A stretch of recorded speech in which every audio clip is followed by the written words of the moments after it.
I know we are all eager to hear what Mike has to say and learn how to make our own composting bins, particularly those of us who currently just use a giant pile. So, Mike, we'll let you unmute and share your screen. There's nothing wrong with the giant pile. If I still had the ability, I would still use that one. That was my start, and I do still miss it. But in my urban environment, very, very urban, it's not as appropriate. Which is why we are going to try and cover location. What types of methods work best where, because there's a good variety of composters that you can build at home. So before you decide on which one you're going to build, it has to be appropriate for the location. We won't have as much time as I would like. I could speak about this for hours on end. So there are some things we won't cover. Luckily, most of those things you see on the right-hand side, what to compost, how to tend it, where and when to use it, that was all in the previous course. I know you can't click on the link in my slide, but we should have it in the chat and some other locations. So please refer back to that one for those questions. Location. You want to think about your neighbors, including wildlife neighbors, what may get into it, what may access it. Personally, I'm lazy. So I like to think, how far is it from my kitchen where I'm making my food waste? Because it's a lot farther in the winter for me to get to it, well, in feeling. And in the summer, it is twice as far carrying it into the garden or to the other locations. So you want to make it convenient, or you want to make your composter mobile, and we'll get into some of those. Access to water, that's something that can be controlled either with rainwater and tarping. Sunlight, not all of them are going to require sunlight. So if you have a dark space that you're using, there can be appropriate containers for that. Pets and wildlife, I personally don't care, but there's some people that when their dogs return home, they don't want them to be covered in compost. So you want to be considerate of them as well. And then there's some people that don't want bears and raccoons and some of the larger vertebrate in the backyard. And that's okay. That can be controlled. Again, previous show so that you can see which materials to add and not add to prevent those. Neighbors, roommates, family members, a good note on that one is where you're going to be storing the materials inside until it gets to the composter. Everybody's going to say, oh, I'm going to take it out after each meal. No, you're not. You'll probably do it once a day. If you're lucky, you might get to once a week. You may be like myself and put it in the freezer for a while until you really feel like getting it out there.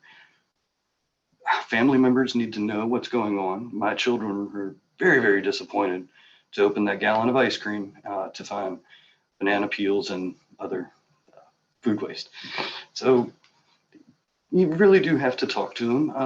Another member of my family, I really should have discussed vermicomposting with prior to starting. I started it under the sink. I thought it was a good, out of the way, convenient location, which it was.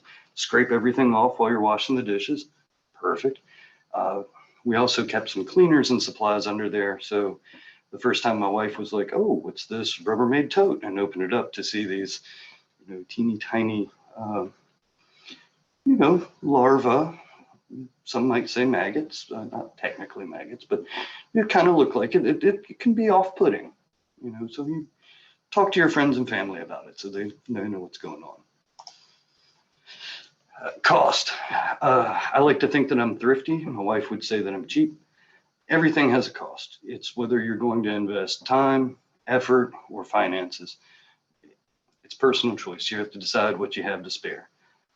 I do recommend building your own to start. It gives you an idea of what you're going to like. If you do decide to invest more money or more time to improve the system, at least you have something to go off of. And don't use composting as an excuse to make more food waste. It's still the third part of the 3 R's. So reduce is the first one. So before the food scraps go in there, if they're ones that you can grow the vegetables back off of, grow the vegetables off of them. If you use a bunch of vinegar, make vinegar out of the scraps. Try and reduce, reuse before you end up composting. All right, so this is one of my piles. This one is in a bag. I was trying this method. It does not have access to the ground, so I don't have as much insect and worm life in it. So it's making it much slower, almost to the point of anaerobic, but it's very mobile. I'm able to move it around the yard, in and out of sunlight, in and out of rain. I'm able to get it back and forth to the gardens. I like it. I would say I'm fairly satisfied overall. It's the lasagna style build. I believe we covered that in the previous section with the different layers of browns and greens, rotating your material into the inside. It works well.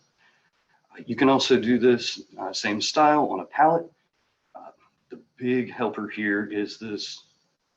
I don't know if you can see my mouse, but the picture below, this little green guy here, that's a chipper shredder, and it makes all of your materials very small before it goes in. The smaller they are, the quicker they'll compost. Just like I recommend to have a garden blender for your food scraps, for either your worms or your other compost piles, that really breaks the materials down, gets it really nice and fine, and it'll compost faster. Again, it goes back to that time versus effort. If you don't want to do that, that's absolutely okay. It'll take more time to compost. And, you know, how much of a rush are you in for compost? Do you need it every 6 days? Can you wait a month? These contain piles are 2 chambers. This is so that you have one that you're adding into and continuing to rotate through. And then the other one is for it to cool. Now, the trick here is you don't actually move the entire pile. Once that pile on the right-hand side that looks like it's about full, when you've decided it's full and it needs to just finish composting and breaking down and cooling, just start on the other side. Don't move the whole pile. That's way too much effort. To build this, I use pallets. They're fairly free and universal, easy to come across. I like to use the number 3 deck screws. I just find they hold better. Now, I won't lie to you and say I always use deck screws. Sometimes I have extra screws laying around from other projects and I put them to use. At least in my neighborhood, no one has ever come around and inspected the screws in my pallets to see if there's a consistent color code or hex head or any of that. Staples and zip ties, that's going to hold your hardware cloth on. I use chicken wire, but you can use hardware cloth. I'll use whichever is cheaper. And that goes on the inside perimeter of the container. Doesn't have to. It helps me because I break those things down into smaller pieces and it keeps it from falling through the slats of the pallets. And you really can just staple them right on there or just zip tie the corners. This model doesn't have a door. It also doesn't have a base. That's okay. If you want to put a door and a base on it, you can still use pallets with hinges. You can use plywood. You can put plywood or pallets only halfway up. So that way it has a door more containing on the front side, just not a door that opens. That's what I would have done with these. And the way I would have done it is you see the 2 central pallets. I would have combined them so that it was just one pallet in the middle and then cut the other pallet and used it as the front. A shared wall, just fewer materials and more ease. All right, another good contained pile, whatever you can find. If it will hold material, it's a container for a pile. Get creative with your space. Personally, my neighbors wouldn't like it if I had the tires in the backyard because they're about 12 feet from me and they would have to stare at it all the time. Not everyone has neighbors within 12 feet, so whatever is going to work for you. Location, again, that container is not going to be very mobile. So you want to make sure you have access to it in the heat and the cold and access from it to get into the gardens or wherever you're applying compost. You also want to make sure it's easy to add materials and easy to get the materials back out. I'm not sure if those tires are connected. If they are, that's going to be really hard to get the compost back out of. If they're not, yeah, you tip them over and your compost is out.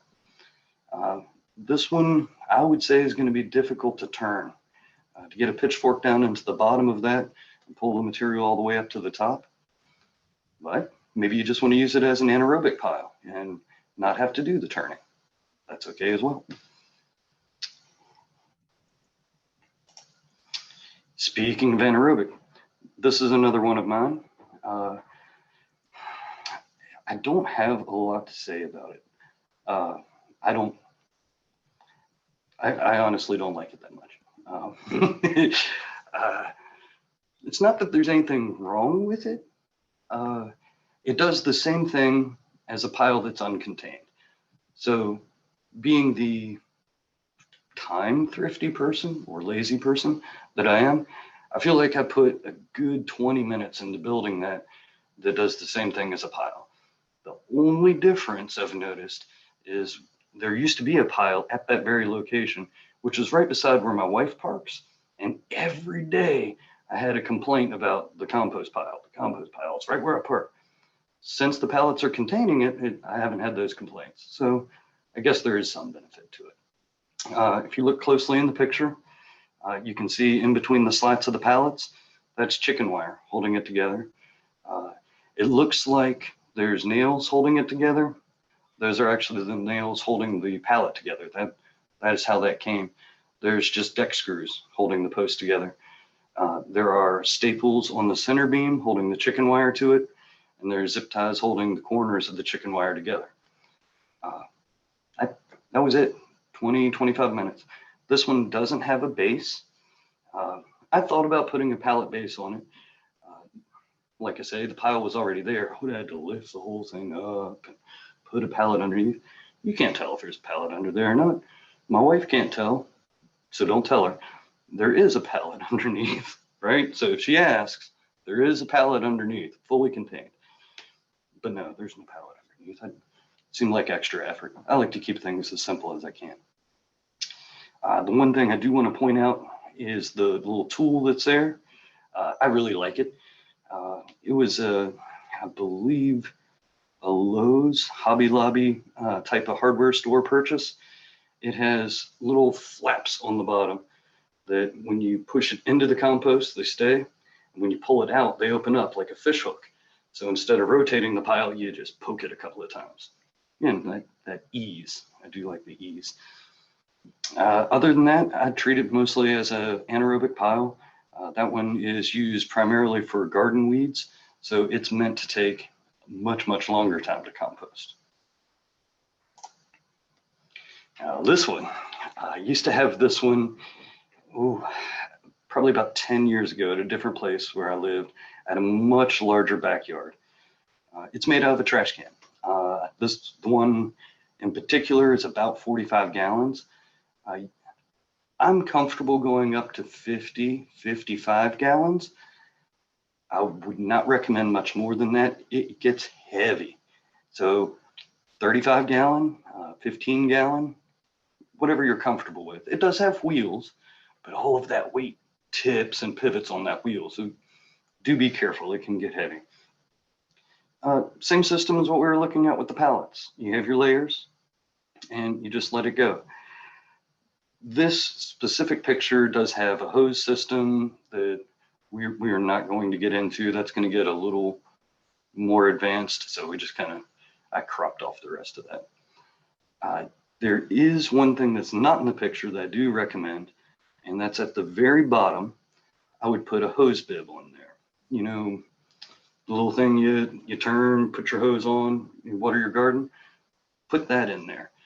It takes a small hole to drill, a gasket to keep it watertight. It's really simple. Comes in a kit at your hardware store, and that's just to drain off the excess fluid as it's composting. Because that's a contained plastic system, it's going to sweat and it's going to hold its moisture inside, and it'll start to flood. So you want to be able to drain it. It is a little difficult to turn that one.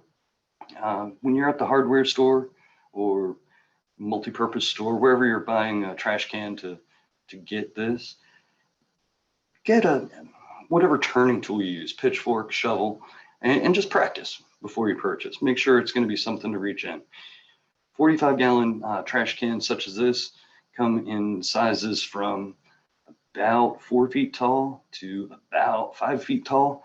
And 5 feet is a long way to get a pitchfork up and into.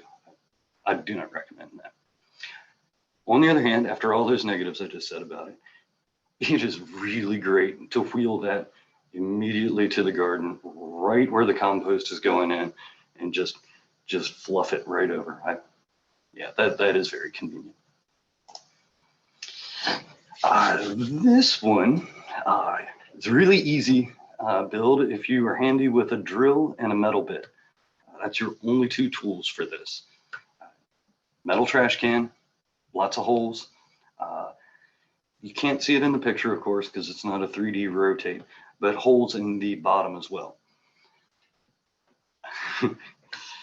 It borders on vermicomposting, because you'll see that first note, call before you dig. This is the number for the United States. I apologize to the people overseas. I don't know what your numbers are for that. You could, if you call first, make sure there are no gas lines, no electric lines, no water line, nothing underground. You could dig a hole deep enough to submerge the entire can, put a fake rock, like a landscaping rock, on top of it, and then you can use it to compost right in the ground. The worms can come in and out. I've used that method. I've left it at some apartments that I've rented here in Winchester. The big thing I've found is not to make it into a trap door.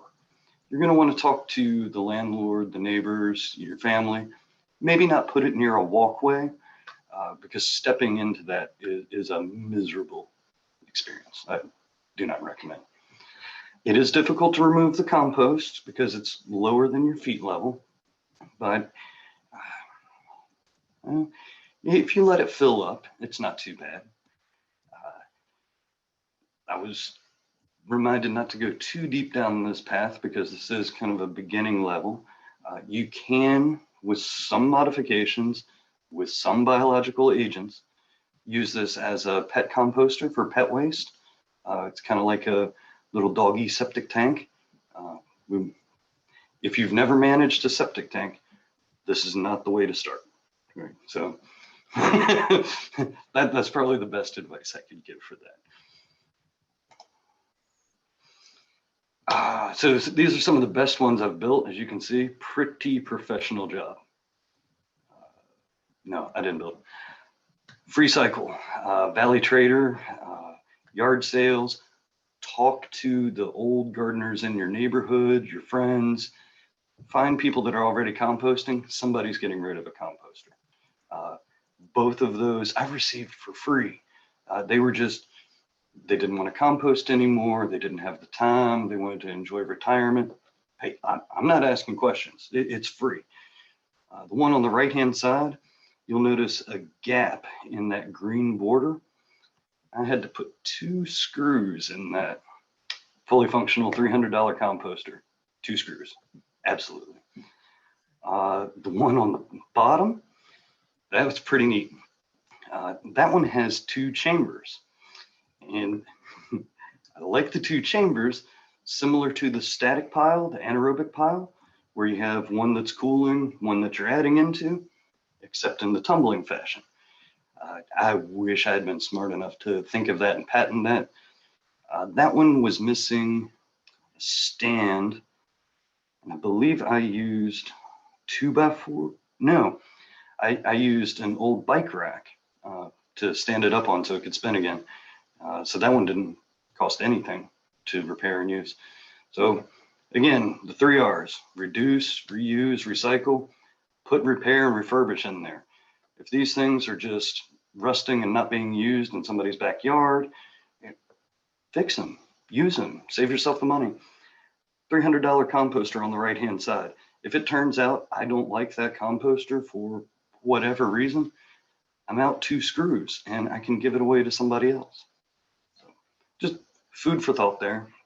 Also, not totally related, In the bottom picture, I'm now noticing in the background, you can see my chipper shredder and the bag. I'm only pointing out the bag because I have another project underneath the bag, if you'll notice. That is some old Christmas decorations in a white plastic bag.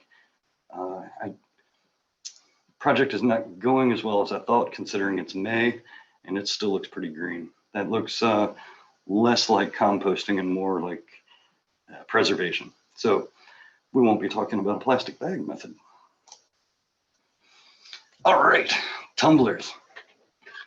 I picked this picture because this one is super fancy. That, you see the two cross members? Those are 4x4s. And if you look close at the joint where they're combined, someone notched those 4x4s so they fit together like Legos, then put a lag bolt and a washer through it. I am not that skilled. I would use 2x4s. You're going to have them sturdy. I'm not notching a board. If I notch a board, I'm going to cut all the way through that board. I'm going to ruin that board. I am not a woodworker. So I'm going to put that together with deck screws. Yeah, it's going to overlap. That's okay. I promise that when my neighbors come over to look at my composters, they're not like, you don't notch your lumber? No. Now, some little tips for this one. Before I go too far on the tips, I was asked to remind the DIY people at home that if you're not familiar with a tool, like say a jigsaw or a power drill, this should not be your first effort. We went through a lot of format and legalese of how to say this. I really wanted to say, don't do something stupid. Apparently that's not a good blanket statement. So be safe when using power tools. If you're not familiar using the power tool, learn how to use it first. I'm the sort of person that'll skip over instructions. This is not the place to skip over the instructions. So general rules of thumb, if it's a moving part, don't touch it when it's moving. Don't put it against yourself when it's moving, that sort of thing. Don't hurt yourself making a composter. It would be a really embarrassing story to tell people. That said, the challenge to this one is the door. I've used a saber saw and a jigsaw. I like both equally. I alternate between whichever tool I need to buy parts for. That's how I justify to my wife going to the hardware store and buying more tools. So either one can work for you. You do lose a very little bit of plastic. So the hinges and the latches are very important because it's not going to fully seal back. There'll be a little bit of a gap, not enough to mess you up. Hinges and latches, they go in the way the instructions say. They put screws in, you put nuts on the back, done. The PVC pipe in the center, you can see they have nice little holes in there. If you want to, it's not necessary. I've seen them out of metal pipes. And if you have any welding experience, you can put the little fins on the pipe so it churns it up. That's pretty neat. I'm not allowed to use fire in any of my home crafting anymore, but if you are somebody that's allowed to, that would be pretty neat. Of course, do that when there's not compost or flammable materials on the inside. Another note for this one is that where that PVC goes through, you'll notice it's not connected to the barrel. So that PVC is not moving, and you're spinning the whole barrel like a cat on a scratching post. That's okay. You can buy PVC parts that are like a cap or a sleeve that will make it a little bit bigger at the joint where the PVC hits the barrel, and then connect it with just little angles, little 90-degree angles. I think they're about 28 cents a piece. And then that way the whole post and barrel will spin. What's the point of that? If you're somebody who's thrifty with time, eventually you're going to want to turn this thing on its own. You're not going to want to be out there spinning it. If you take a bicycle and you flip it onto its handlebars, at the end of the PVC that's now connected to the barrel, you can connect the rear sprocket of the bicycle. Fixed speeds work best. Multi-speeds will work too. And then you can use the pedal of the bicycle to turn the entire unit. It looks really steampunk. It's pretty neat. In my opinion, in my wife's opinion, it looks a little bit like a junkyard in the backyard, and you'll have to do something different. But, you know, pros and cons. Oh, yes, the Leachate, the Compost Tea. It's going to come out the gap around the door when you spin it a little bit. Unless you are much more dedicated than I am, I'm not going to spin this thing every day. And I'm going to say I'm going to spin it every day, but I'm not going to spin it every day. So this would be another good time with that drill to put some holes around the perimeter of the barrel, maybe in a nice spiral pattern or some flowers or just straight lines, just enough that when you have forgotten to turn it for a couple of days, the water is able to drain out of it. And water, of course, is able to come in from the rain. And when I say water draining out, I'm going to say compost tea. I do not like that term. I think it beautifies what's actually going on in there. Being in the solid waste industry, every other application of that term, we call it leachate. So you often hear me calling it leachate because it's leachate tea. A modified version of that tumbler is vertical. Now, this was one of my first builds, and I honestly regret it a little bit. That thing got so heavy. My fault. I mean, I'm the one that filled it up. But it was like a 300-pound Price is Right wheel. If anybody remembers that television show, just to spin that thing. Oh man. In fairness, you probably don't need to really heft into it and make it spin on its own a whole bunch, unless you're just a child. I mean, that's probably the majority of my problem. You could ease it over, whatever fun that is.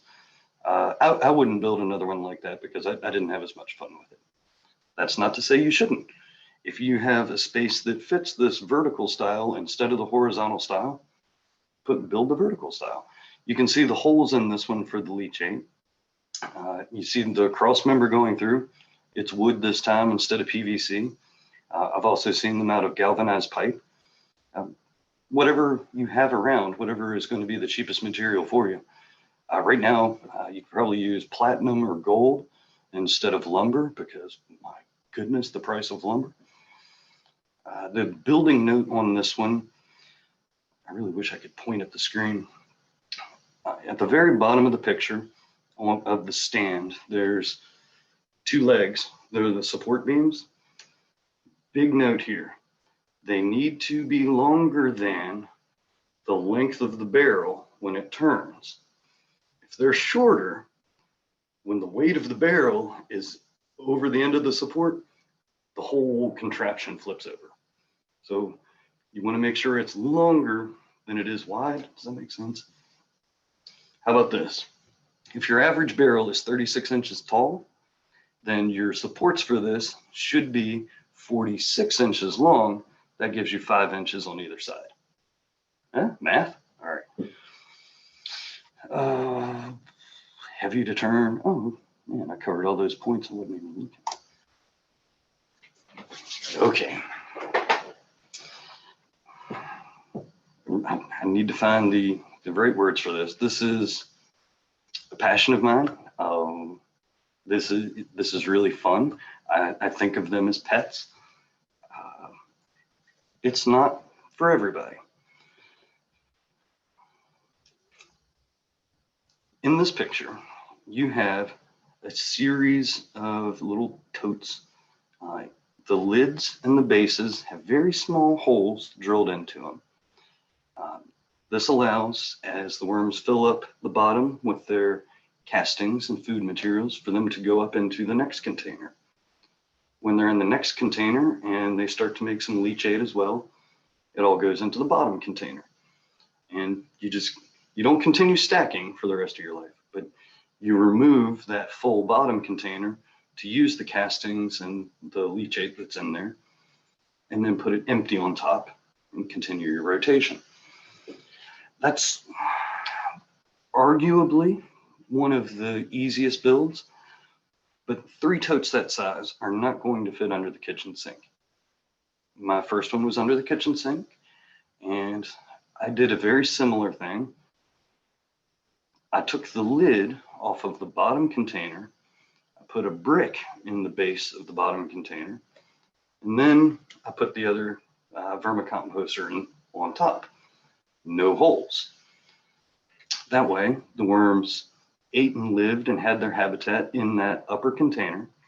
The little bit of leachate and such that came out drained into the bottom container, and the brick kept them from drowning in their own effluent, which would be a horrible way for a worm to die. I liked that system. There was a downside. You'll see on the notes, sifting. So to remove the castings, I had to remove everything from inside that tote. So I had to go out into the yard and have a nice screen like I'm a old-timey prospector, and I would pour all of the worm castings and worms and sift everything through and very delicately gather my worms back up and take them inside. And of course it's sunlight and they don't want to be out in it. It was very stressful for them. It was effective. I only had to empty it about once a year, so that wasn't too much trauma. More trauma for roommates and family members that were unaware of what was going on. Again, talk to roommates and family members about what's going on. I also did not buy the worms for this one. At the time, there was a bit of a rash of non-native species of worms that were being released and causing some havoc to the ecosystem. And I don't trust the internet because I'm old. So I decided to experiment with native worms, which was really fun, really fun. I ended up buying worms on my next set after I'd learned enough about which ones would, I don't have a nice way of saying this, I apologize. If they escaped into the wild, they wouldn't survive. I know it's horrible, but they're pets when they're inside, and when they're a non-native invasive species on the outside, they perish before they can do any harm. It's not very nice, I understand. Follow me at my next YouTube channel, Death Metal Gardener. Anyhow, the other thing with these is you're going to want to create lasagna layers again. Why do we use lasagna layers? Because obviously you want to compare this to food. At the bottom, you want some bedding. That can be newspapers. There's a couple other plant-based materials to use. I also use some bedding on top, a nice medium density piece of cardboard. They like to hang out right under that. Plus, when you open it up and you give them a nice treat like coffee grounds, they turn into little disco worms. It's pretty neat. This is something I hope more people go to. It's good for a limited space. I would recommend keeping this in the back of your mind. This is something after you've gotten very good at composting, you're very happy with your setup outside. You hate going outside in the winter because it's cold. You hate going outside in the summer because it's hot. This is a good alternative for that. All right. On the other hand, in the first picture with the snail and that white circle, believe it or not, that's a vermicomposter. Remember the metal container with lots of holes, and I said you can use a fake rock? All right. If you're in an urban environment, you're going to see lots of these vents around. They're caps for pipes, right? And that's all it is. The picture on the right, which I now realize looks like multiple pictures, it's not. The white line with the little dots, That's a drainage pipe with holes. Excuse me. And what I've done is use a post hole digger, which is about 4 inches in diameter. This Charlotte pipe or sewer drain pipe comes in 4-inch diameter. And then whoosh, put it down into the hole and put the cap on top. It looks like any sort of thing that would be in an urban environment. But if you go out into the yard, you uncap it, you put your food waste down inside, and the worms eat it. And being capped and underground, I haven't had any trouble with any vertebrate pests. It's unnoticeable to them. I had some problems with slugs. I can't prove that this was the source of it, but they were really detrimental to my garden.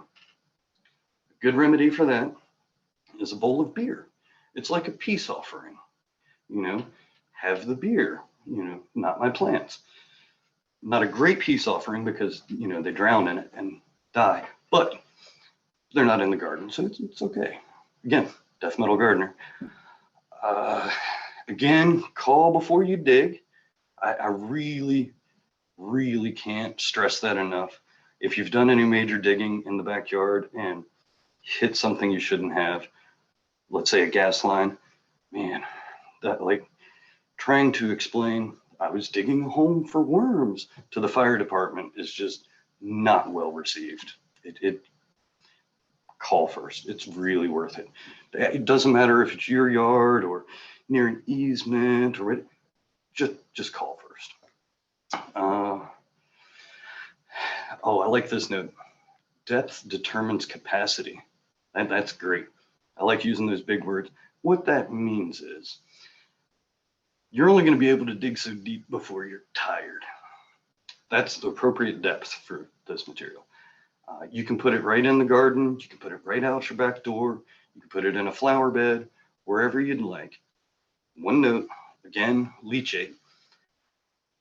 I don't expect anyone here to be a master of hydrology to understand how the material from the worms is going to flow out into the soil. So we're going to use a really easy, just simple rule of thumb. Estimate the depth of your nearest edible plant's roots, okay? Maybe it's only 18 inches. You're going to want to go deeper than 18 inches. There are people that are going to tell you that if the slope of the hill is this way, nah, don't listen to that, because the rocks underneath can be going the other way, and then your material is going to flow that way. We're not going to get into hydrology. The point is, deeper than the root of your edible plants. Easy peasy. If you want, you can put a landscape stone or fake rock on this one. I think it's small, and I find myself very clever having this hidden. So I have a nice little chuckle when I walk by my secret worm garden in the backyard. So I don't cover it. I may end up with a Sharpie labeling it, but we'll see what happens. So a very loving and forgiving wife received this wonderful birthday gift a couple years ago. This is a vermiculture tower. It's very similar to the stacking of the totes, and it's a little bit bigger in capacity than the one that would, say, be under a sink. Maybe it's a gesture of compromise. Who can say? I no longer have worms under my sink. I have them in the basement. You'll see a very notable, important thing that I mentioned is that tap. We mentioned a hose bib on some of the others. We mentioned drainage holes on some of the others. This one has a tap, and I can put it directly into bottles. Again, that's the leachate that goes in there. It also has this nice excluder screen. I'm a big fan of this. I don't know that it's appropriate for everyone. It works well in the space that I have. Again, much like the regular composters, build your own, see what works. If you have a compost pile and you kind of forget about it for a week or so, not terrible. If you've got a couple hundred worms that you kind of forget about for a week or so, that's devastating. Don't do that, the poor things. So find out if it's right for you in a practice setting before you invest the money. Trying to remember how much I spent on that. I want to say $50. Priceless for what it got me in my marriage. How about that? It's great for the basement, stays out of the way. I'm too close on time. Otherwise, I would tell you a very funny story about a vermicomposter that was once in the living room and then moved to the basement. The professional kit here, or professional kit, this comes with instructions. It comes with YouTube videos. It comes with bedding. It comes with worms. It's right out of the box, ready to go. It does prevent the invasive escape, which is great, and you can get them without having the invasive species. If you don't mind the electric usage, you can prevent the worms from escaping by training them. It is training them. I know it sounds funny. They don't like light. They're underground. You know, they're just kind of relaxing in their little habitat. They don't like light. So, on the other hand, though, they like small spaces. So they're like, oh, look, a hole or a gap. There's light coming through. Let me see what's on the other side. Ah, light. Yes, dude, it was light. Why would you do that? I don't know why they do it, but they do. Maybe they're suicidal. If you hang a flashlight or put it under a light bulb, if it's under your sink, obviously a flashlight or something of that nature, that helps train them to stay down and in their habitat. And after a while, they won't need that anymore. All right.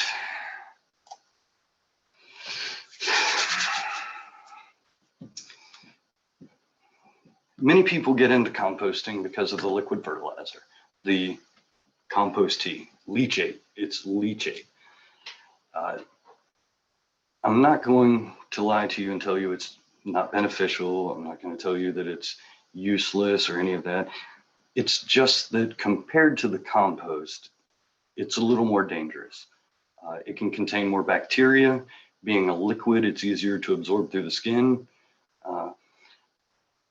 Think of your trash can at home. If you put your hand in the trash can and it comes out dry, you're like, gross, I'll wash my hand. But if it comes out wet, you're a little more grossed out. That's nature telling you you got into something leachate that you don't want to be around. Think of cleaning out your sink. You pull out the dirty dishes to get ready to wash dishes, no big deal. But you put your hand in the drain and there's that wet, foody stuff in there. Gross, right? Again, wash your hands. It can be very beneficial in many settings. It can be collected from the composters. It can just drain into the soil near the composter. Move your composter around every 2-3 years and you'll get that similar effect. If you are going to use it, just make sure that it's a surface soil application. Do not put it on the leaves, not the stems, not the fruiting bodies, soil. That's where it's going to be absorbed. You're going to want to stay around 60 days before harvest, unless it's a root crop. If it's a root crop, you want to go even longer because obviously the potato or other root crop is sitting in that leachate before you eat it. My rule of thumb is it's dilution. If you look at that picture on the right, don't want to drink it, right? But if it was diluted across the soil and I pulled the potato out of it, I could wash the potato and be okay with eating it. It's the dose, right? So wash your veggies. It would be a whole separate course on how to make this. You see the hose system over there. Again, I've run out of time, or I would tell you a really hilarious story about making this in my backyard, along with other liquid fertilizers and how the cops got involved. But I guess we should probably go to the resource links and question and answers. I know you can't click on the links. I apologize. They should be in the chat, probably in the Facebook group. Yep, they're getting put in chat, and they can also go in the Facebook group. Mike, thank you so much. That was fantastic. We are getting some very entertaining comments in the chat. All Some right. lifestyle comments, and I will relay them because, Mike, I know you've heard them before, not just from us, but from many, many other people. Shout out to your wife, who is or has a really, really awesome Twitter account. Also, shout out to the way that you love your worms, the way that most of us love our cats. That was found very, very touching. So I personally would like to know if the worms have names. I think that's a really, or even like Yeah, one name for all the worms. they have a collective name for when they misbehave, so we can yell at them. And then each of the layers and the ages have different names, like, the kiddos for the larva. And then as they grow into adults, there's more names. We had trouble with that, mostly because it's hard to tell the males from the females. And so you have to use some fairly generic names. If you're a sci-fi fan like me, I have my personal favorite worm. He's a little bit larger. He is Lord Thunderdigger the Third. He's a good one. That is a really rocking worm name. That is awesome. Well, we will have a couple questions just a minute, but just, again, thank you all so much for attending Composting for the Clueless. I know that many of you have returnees from the last presentation, and it is, again, a joint effort between the city of Winchester, Virginia, of whom Mike is the recycling manager. And I'm not sure if it was in his job description to take such a deep dive into composting that he used to compost in his living room, but he has. So he is our composting guru. And between our organization, Sustainability Matters, a community-focused conservation organization and nonprofit in the Shenandoah Valley, we run webinars on a lot of different topics and in-person events. If you're out here, we plant pollinator habitat at landfills. We would love people to get involved with us. Sonia's going to put some links in the chat so you can find out more about our programs and our other initiatives. We would love you to support us by joining as a member, because we are a nonprofit and value that community support, need that community support. We have volunteer opportunities that are both in person and virtual. And as I think you've seen tonight, we are the fun environmental conservation organization. We don't feel that sustainability has to be all doom and gloom. You can save the planet while having fun at the time. So we're, again, super grateful for all of you here. I know that we answered some questions in the Q&A, but I think that there were a few other questions that we need to get to. Yeah, I just clicked on some stuff I wasn't supposed to. My apologies. Again, I'm old. I was trying to type the answer to, can the worms be left outside in the wintertime? Yes, if you're doing the in-ground native species vermiculture. If you have ordered worms from online, no, they can't go outside at any time. Hopefully they won't survive, but if they do, then they're going to become a problem for the habitat because they weren't supposed to be there. They weren't supposed to survive. And then the other question is, leachate safe for N? No. No matter what the rest of the words are behind that question, no. And that I think is something, why vermicomposting is so complicated, right? Like because of the worms, they are living organisms. And so there is both a very high risk that they will die and you will be inadvertently responsible for killing worms. And also a high risk that you will be too successful, you will end up with too many worms, you won't know what to do with them. And it certainly, if put outside, they could become invasive depending on where you live. So yeah, it's not for the faint of heart. Have to take it very seriously the way Mike does. All right. I think, Sonia, do we have anything else that urgently needs to be answered? And again, go to the Facebook. Not urgent, but it was, yeah, from the Facebook, there was a question about, can you use, let's see, untreated hardwood shavings in the warm bin? Yes, I would use it as bedding. If you grind it up a little finer, even to sawdust, then it can be bedding or food. And I like it because it does absorb some of the leachate. Composting can be very exciting.